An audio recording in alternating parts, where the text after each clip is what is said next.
Hey, what's up, Funkheads? Today I want to talk about my top 10 favorite Star Wars villain Funko Pops. And that means any character that is a villain, not just the Sith. It can be bounty hunters or troopers too.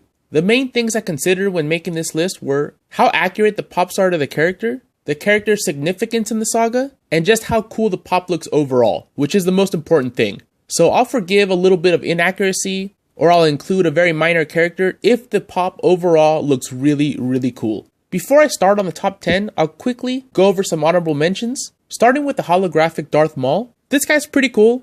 I didn't include him in the top 10 because he is just a repaint, and he's not very accurate. I think a better version of this would have been Darth Maul wearing the hood and without the lightsaber, because I can't remember in the prequels when he's using his lightsaber during a hologram. I also like the chromed Captain Phasma pop that was in the Smuggler's Bounty. It's definitely better than the common version, but so far Captain Phasma has been pretty lame, and when I look at this pop I go, yeah, it's pretty cool, chromed out, but Captain Phasma is just boring.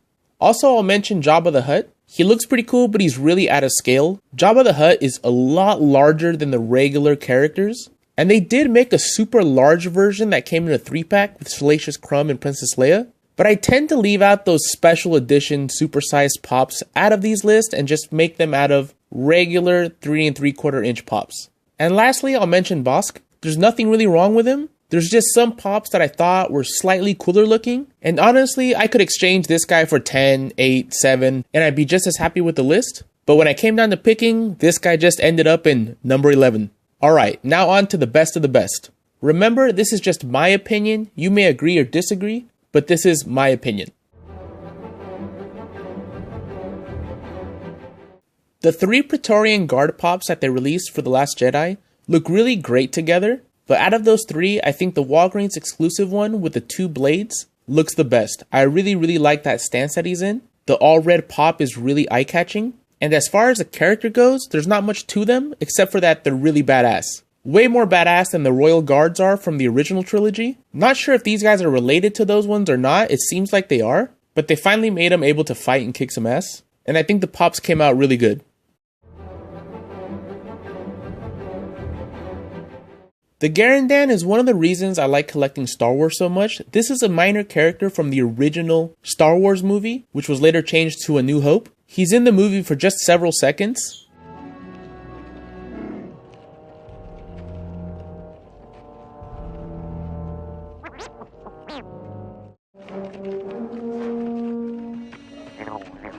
Which way? All right, man, load your weapon. But there's been many figures of him, and now there's a Funko Pop, and even though he is so minor, they did a really good job with all the details. They took as much care creating him as they do with the main characters. And yeah, he has a really cool look with the hood and the cape. He kind of looks like one of those plague doctors, and immediately looks like a bad guy. When you see him on screen, you know he's a bad guy. Really like this pop.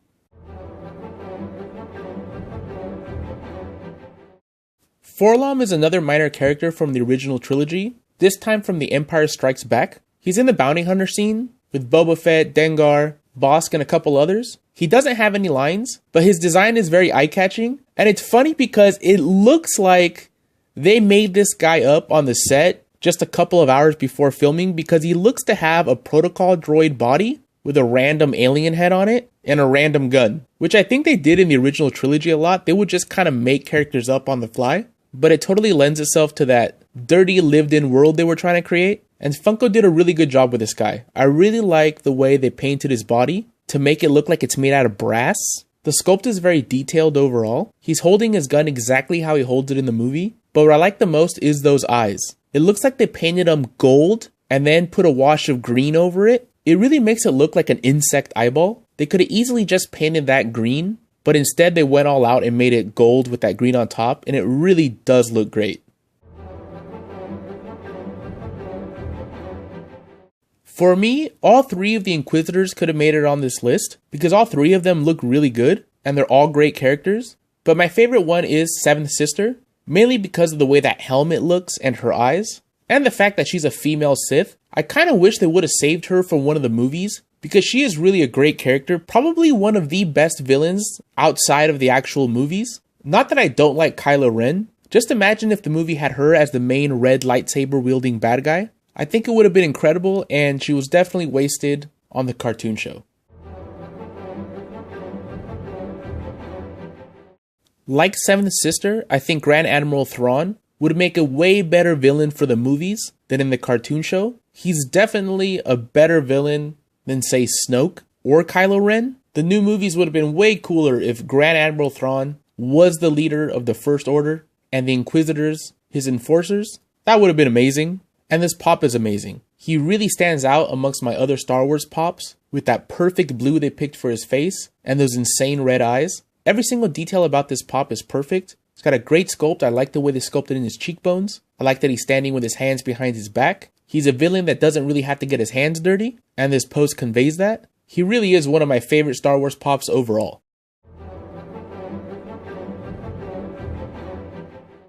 There are a lot of stormtroopers and clone troopers, and they all look pretty cool, especially when you put them all together to create a little Funko Pop army. But the coolest one of all is Clone Commander Cody, with that tiny little hologram of the Emperor in his palm. It's little details like that that elevates his pop above the others. I mean, he was already really cool and really detailed, with a great eye-catching paint job, but that tiny little pop of the Emperor definitely puts it over the top.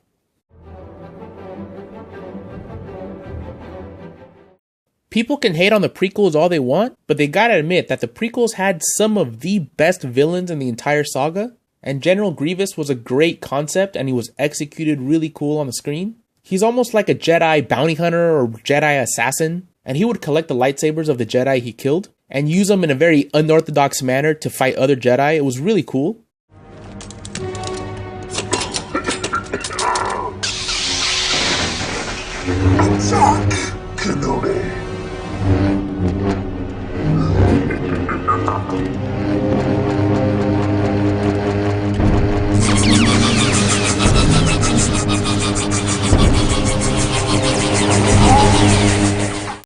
And the pop itself came out really cool. I do wish they would have made him a little bit taller and maybe gave him the 4 hands with 4 lightsabers. I've seen customs online where people got 2 of these, cut the hands off of one and added them to another pop so you had the 4 lightsabers and it looks fantastic. But this looks cool as it is. Especially if you're an out-of-the-box collector, this guy totally stands out amongst all your other Star Wars pops.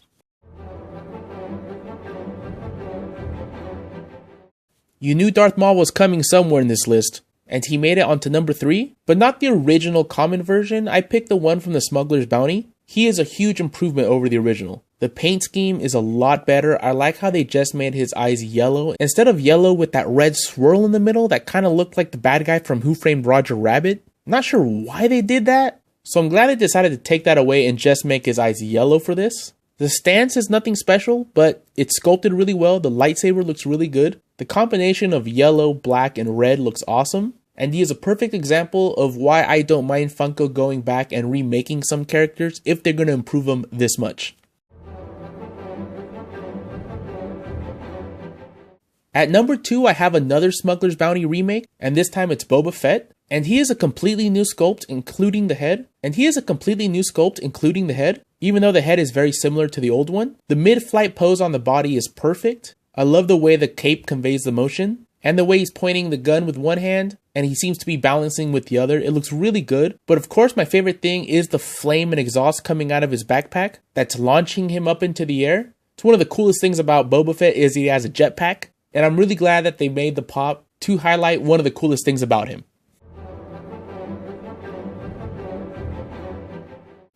And finally, the number 1 Star Wars villain Funko Pop, the Rogue One version of Darth Vader, the GameStop exclusive, where he's using his Force Choke. This guy is another remake, and it's probably one of the most improved remakes there is because the original Darth Vader looks pretty ugly. The way they put Popeyes on the helmet on the original looks really weird, and the Funko designers probably realized that. So this time they just decided to sculpt his helmet in a more accurate way. And they even painted his lenses to make it look closer to the way he looked in the original movie. And all the little details on the body are just right. And of course, Darth Vader with a Force Choke is one of his most iconic stances. Some of you may think that the Boba Fett is cooler or Darth Maul is cooler, but I feel that's only because we're so used to seeing Darth Vader from the very start of Star Wars. Like, we've seen Darth Vader a million times. But if you were to see all these villains together for the very first time, I still think that Darth Vader looks the most badass, the most powerful, and the most menacing. and Funko did a very, very good job with this pop. To me, it's the #1 Star Wars villain Funko Pop. Alright guys, those were my picks for the top 10 Star Wars villain Funko Pops. It was kind of hard to narrow down because there are a lot of great Star Wars villain pops. Let me know in the comments below which pops you think should have been on this list, which pops you think shouldn't have been on this list, which villains you hope they make in the future. I really want them to make an Asajj Ventress. And also let me know what your favorite Star Wars hero Funko Pops are, because I'm going to make a list for them too, and I'd like to know your opinion. Thanks for watching, and give in to your anger. It makes you stronger. It gives you focus.